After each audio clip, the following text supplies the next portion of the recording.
narasi ketum-ketum partai yang juga jadi menteri mempersonalisasi bansos dengan mengatakan bansos dari Presiden Jokowi, terima kasih sama Presiden Jokowi. Menteri yang dulu tidak pernah bagi-bagi bansos lalu keliling ke daerah-daerah bagi-bagi bansos. Nah, itu bagian dari ternyata di lapangan disikapi dengan rasa ketakutan untuk tidak kalau mereka tidak memilih maka hal-hal seperti itu tidak berlanjut dan mereka tidak akan mendapatkan bantuan. Saya sih berharap partai pendukung nomor 1 dan nomor 3 itu tidak menjadi bagian dari pemerintah. Bukan sebagai bentuk misalnya upaya untuk melawan atau dalam artian melemahkan atau seperti apa, tetapi justru memperkuat. Saya bukan seperti Mas Hensat yang masih punya toleransi di angka 4%. Threshold 4% supaya sama dengan parliamentary dan presidential nomination threshold ya. Saya konsisten di 0. Bahkan 0 pun sebenarnya nggak boleh karena ada angka. Tidak ada ambang batas pencalonan presiden.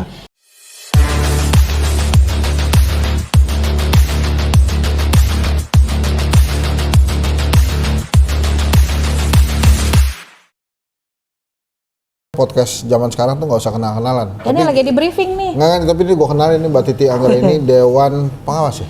Pembina. Oh, Dewan Pembina Perludem. Perkumpulan untuk Pemilu dan Demokrasi. Kalau orang ngetop nggak usah dikenalin, kalau saya harus dikenalin. Ya ampun. Ini kita habis pencoblosan. Terus pas tadi kita ngobrol-ngobrol, Mbak Titi sempat bilang pemilu 2024 ini election of fear. Jadi pemilu dengan ketakutan. Ya. Itu gimana maksudnya? Iya, pertama kan kalau kita memilih itu harus bebas. Dan itu diartikulasikan bilik suara itu rahasia, surat suara itu juga rahasia. Secrecy of votes bahasanya. Jadi kita tuh nggak bisa ditandai kita tuh milih siapa dan lain sebagainya. Memang begitu desainnya untuk melindungi pemilih agar bebas merdeka memilih. Tetapi yang terjadi berdasarkan informasi dari sejumlah pihak, walaupun di bilik suara dan surat suaranya rahasia, tidak bisa diketahui siapapun, tapi ada suasana ketakutan kalau dia kemudian tidak memilih pilihan yang bisa mengamankan kepentingan dia. Misalnya, kalau saya tidak memilih si A, maka saya nggak akan dapat bansos. Kalau kemudian saya tidak memilih si A, maka daerah saya akan tidak mendapatkan bantuan. Dan kemudian ada pesan-pesan sponsor, terutama dari struktur birokrasi, kepala desa, aparat desa, RT, RW, mengarahkan agar pilihan itu dibuat untuk mengamankan bahasanya itu kepentingan sosial.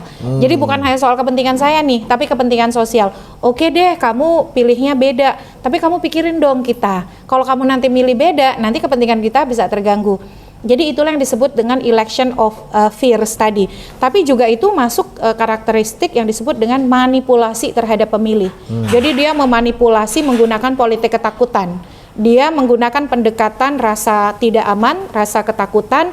Dia akan dieksklusi dari komunitas karena pendekatan-pendekatan politisasi bansos, lalu politisasi skema bantuan sosial dan hibah. Nah, itu pola-pola seperti itu ternyata terjadi di pemilu kita. Itu cuma terjadi di pemilu 2024 ini atau sebelum-sebelumnya sudah pernah terjadi, atau memang baru kelihatan gamblang kasat mata dan kita tidak bisa berbuat apa-apa di sekarang tuh? Sebenarnya bibitnya itu sudah ada, tapi dalam konteks masih bisa dinetralisir. Dia makin tereskalasi itu di pilkada. Makanya dulu ada kebijakan soal hentikan politisasi bansos, hentikan politisasi dana hibah. Bahkan di Pilkada 2020 di masa pandemi Covid kan ada kebijakan dari Mendagri, tidak boleh bantuan pandemi ada stiker, ada citra diri dari kepala daerah atau petahana.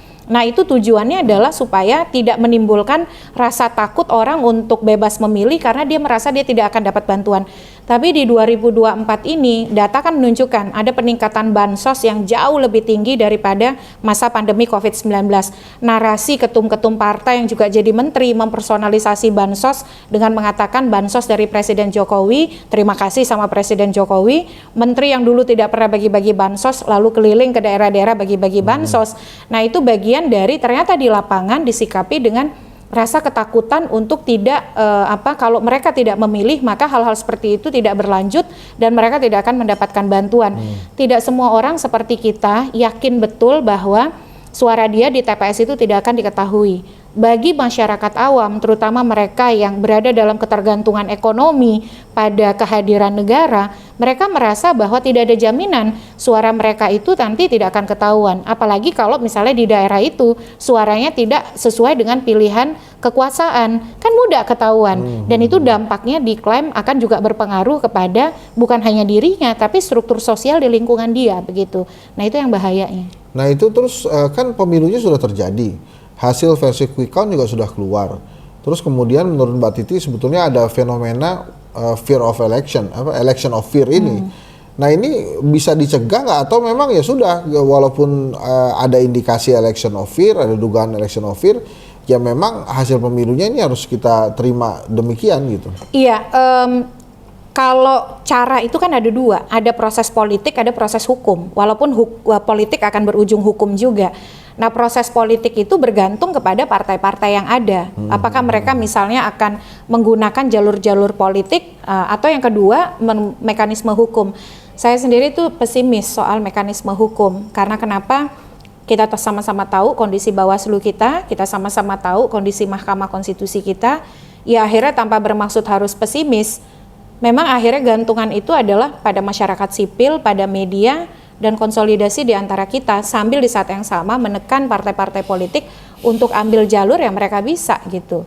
Jadi kita ini mengharapkan kepada siapa untuk pemilu yang memang benar-benar menghadirkan pemimpin pilihan rakyat, itu mesti gimana nantinya? Ini agak juga bingung. Ya. Saya kalau menurut Anda kita harus pada kemana ya? Ini saya masa-masa belum sepenuhnya pulih nih sebenarnya dari suara. Yang pertama menurut saya nih ya, saya sih berharap partai pendukung nomor 1 dan nomor 3 itu tidak menjadi bagian dari pemerintah. Bukan sebagai bentuk misalnya upaya untuk melawan atau dalam artian melemahkan atau seperti apa, tetapi justru memperkuat. Karena pemerintahan yang kuat, presidensialisme yang kuat itu butuh parlemen yang efektif. Justru ini akan menjaga koridor supaya masyarakat kita tidak semakin dianiaya, karena yakin kalau pola 2024 dibiarkan election of fears ini akan satu diduplikasi di pilkada 2024. Kan kita rencana November mau pilkada nih, yang konon katanya mau dimajukan ke September. Dia akan diduplikasi di pilkada dan lebih dari itu dia akan digunakan kembali di 2029. Yang bisa menghambat itu adalah mestinya yang paling bisa kekuatan politik di belakang nomor 1, nomor 3 jadilah kekuatan penyeimbang yang baik, menjadi kontrol yang proporsional, check and balances bagi kekuasaan. Yang kedua ya mau tidak mau kita harus kerja keras nih. Masyarakat sipil bersuara saja terus. Nah itu election of fear itu siapa yang paling berperan itu sampai terjadi di pemilu? Emang Bawaslu tidak menangkap ada election of fear itu akan terselenggara di Indonesia? Iya, kalau pendekatan penegakan hukumnya legalistik, formalistik, mencari siapa saksinya, mencari kronologisnya, apa iya orang mau jadi saksi? Iya sih. Jadi penegakan cara kita itu masih kemudian terpaku pada prosedural formal yang jauh ketinggalan daripada strategi cara-cara yang memang sudah level up begitu ya. Dia menggunakan ruang-ruang yang tidak di ruang terang. Kalau kita disuruh menyajikan proses di ruang terang, itu kan terjadi di ruang gelap. Jadi kalau misalnya election of fear itu tetap digunakan misalnya nih ya, di 2024 ini bisa jadi pemenang pemilunya mirip-mirip dengan pemenang pilkadanya, mirip-mirip dengan pemenang pemilu. Dugaan saya begitu, karena yang namanya dia dapat indikator atau instrumen yang menjanjikan untuk direplikasi. Lagi pula bibit politisasi bansos, politisasi dana hibah, mobilisasi birokrasi, penggunaan kekuatan struktural desa, itu kan memang tumbuh subur di pilkada, yang kemudian tereskalasi ke tingkat politik nasional, yang sayangnya kita kok nggak bisa ngapa-ngapain ya. Ya itu tadi, karena tadi yang ini bukan silent majority ya, tapi ini kelompok massa besar yang tersandera karena tadi tekanan-tekanan ketakutan itu. Jadi kalau silent majority itu kan adalah ketika kekuasaan otoriter dan mereka tidak sanggup melawan, lalu baru mereka merefleksikan itu di bilik suara. Tapi ini bahkan mereka tidak yakin bilik suara itu mampu memproteksi mereka, karena mereka akan mendapatkan tantangan tereksklusi atau kemudian tidak bisa terfasilitasi dari sesuatu yang memang sudah jadi hak mereka gitu. Jadi ketakutan itu mengikuti mereka juga sampai ke bilik suara, dan itu bukan silent majority. Nih ya Mbak, menurut Mbak Titi, apa yang akan terjadi hubungan politik antara Prabowo dan Jokowi pasca ditetapkannya misalnya nanti ditetapkan Pak Prabowo sebagai presiden, itu akan tetap seperti presiden dan menterinya, atau akan jadi presiden dengan calon presiden dan calon mantan presiden? Anda sudah gaharu cendana pula, sudah tahu bertanya ya, pula. Namanya juga host ya. Jangan ya. Intinya sih kalau orang sudah tidak berkuasa, yang berkuasa itu kan yang ada SK-nya, ya, ada keputusannya, ya, yang dilantik MPR, yang kemudian diambil sumpahnya oleh Ketua Mahkamah Agung. Jadi ini dinamika yang menarik untuk kita tunggu, tetapi saya merasa ya bahwa kekuasaan itu kan tidak mungkin lebih besar daripada orang yang sedang tidak berkuasa. Pasti ada yang pada sedang berkuasa. Apalagi wakil presiden itu kan tidak punya power kalau kemudian tidak didistribusi oleh presiden. Nah, itu loh. Pertanyaannya Mbak Titi, kenapa ya Presiden Jokowi itu all out padahal anaknya itu cuma jadi wakil presiden? Itu menurut Mbak Titi kenapa tuh? Kan anaknya cuma jadi wakil, kok all out gitu? Ngarepin apa sih sebenarnya Presiden Jokowi itu? Ya memanfaatkan peluang yang bisa dimanfaatkan, adanya peluangnya di situ ya harus all out di situ dong. Oh gitu ya? Dia ngarepin anaknya jadi presiden juga mungkin suatu hari nanti. Ya kalau itu nggak usah ditanya, sudahlah iya. Sabar. Mbak Titi, ini closing statement sekaligus dengan juga. Dia membiarkan pencalonan Gibran itu sama dengan memang dia menginginkan pencalonan Gibran. Kalau dia tidak menginginkan, ada putusan MK 90, dia larang Gibran maju. Ya. Sama seperti beberapa teman kita yang naif yang menyatakan tidak akan diambil itu tiket, ternyata kan diambil. Artinya sama-sama mau, anaknya mau, bapaknya mau. Ini saya ulang nih ya, ini closing nih. Saya pernah dengar kalimat bagus dari Mbak Titi tentang pemimpin yang baik adalah caca-caca. Itu sebagai closing gimana Mbak? Pemimpin yang baik itu bisa dilihat dari konsistensi omongannya. Jadi kalau bilang awalnya ketum tidak boleh masuk kabinet, lalu ketumnya masuk kabinet, ketum-ketum partai masuk kabinet, lalu kalau bilang anak-anaknya tidak tertarik politik, lalu anak-anaknya masuk politik, yaitu kita bisa tahu lah kualitasnya seperti apa. Oke, ini walaupun tadi saya sudah bilang terakhir, tiba-tiba saya muncul lagi nih sedikit tentang threshold itu loh, presidensial threshold.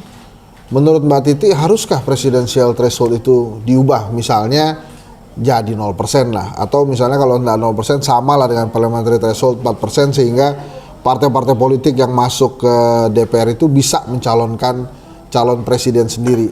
Itu kira-kira peluangnya ada nggak perubahan presidensial threshold itu? Ambang batas pencalonan presiden. Saya bukan seperti Mas Hensat yang masih punya toleransi di angka 4%. Threshold 4% supaya sama dengan parliamentary dan presidential nomination threshold ya. Saya konsisten di 0. Bahkan 0 pun sebenarnya nggak boleh karena ada angka. Tidak ada ambang batas pencalonan presiden. Menurut saya kalau kita mau dapetin kotel efek yang alamiah dan koalisi yang natural, yang tidak transaksional, maka ambang batas pencalonan presiden harus dihapuskan. Apakah kita punya peluang dengan konfigurasi kalau pendukung 1 dan 3 konsisten berada di luar pemerintahan sebagai bukan pengganggu tapi kekuatan penyeimbang, justru memperkuat sistem presidensialisme, itu bukan tidak mungkin berubah. Karena kan putusan MK menyatakan itu open legal policy, kebijakan politik hukum terbuka pembentuk undang-undang. Mestinya sih semua partai itu belajar dari 2024. Baik Golkar, baik PAN, baik Gerindra tidak sama sekali diuntungkan kok dengan ambang batas pencalonan presiden. Mereka bahkan kan memang dipaksa untuk menyatu. Tapi kalau tidak ada ambang batas pencalonan presiden, bukan tidak mungkin akan terbentuk koalisi pencalonan. Koalisinya justru lebih alamiah gitu. Oke, itu tadi Mbak Titi Perludem. Ini saya ada di Diskursus. Kenapa semua orang nyebutin gue Titi Perludem? Titi Anggraini. Titi Anggraini ya, bukan Titi Perludem. Jadi Titi Anggraini seorang ahli hukum pemilu, hukum tata negara apa hukum pemilu? Hukum pemilu. Hukum pemilu. Ini. Jadi saya juga mau terima kasih dengan Diskursus Network ya. Makasih ya Mbak. Tempatnya ini bagus sekali. Mudah-mudahan nanti kapan-kapan kita bisa podcastan di sini lagi kalau diundang lagi sama Diskursus Network ya. Jadi nanti jangan lupa saksikan saya juga ada di Diskursus Network ya. Terima kasih. Jadi kalau ada yang belum subscribe channel saya nih, tolong dikasih tahu subscribe lah. Kita menuju 1 juta. Sekarang baru 22.000. Anda mimpi ini, itu harus tinggi ya. Anda ini seperti politisi. Antara janji dan realitas jauh. Bukan, ini kan usaha saya, usaha. Nah, ini Makasih marketing ya. kalau ini ya, marketing. Thank you. Assalamualaikum.